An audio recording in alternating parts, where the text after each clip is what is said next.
नमस्कार शेतकरी बंधूंनो. High density प्लांटेशनमध्ये जास्तीत जास्त उत्पन्न वाढवण्यासाठी काय केलं पाहिजे?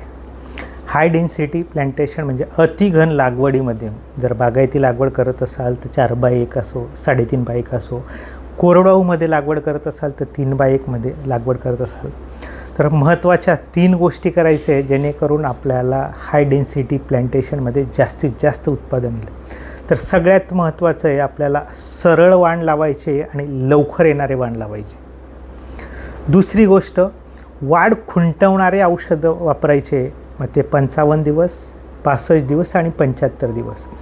वाढ खुंटवणारे औषधं याच्यासाठी मारायचं आहे की झाडाचं नोड आणि इंटरनोडमधलं अंतर कमी होईल, झाडाचं व्हेजिटेटिव्हची ग्रोथ येते, रिप्रोडक्शनमध्ये डायव्हर्ट करायची. त्यासाठी आपल्याला 55, 65 आणि 75व्या दिवशी वाढ खुंटवणारं औषध वापरायचं आहे.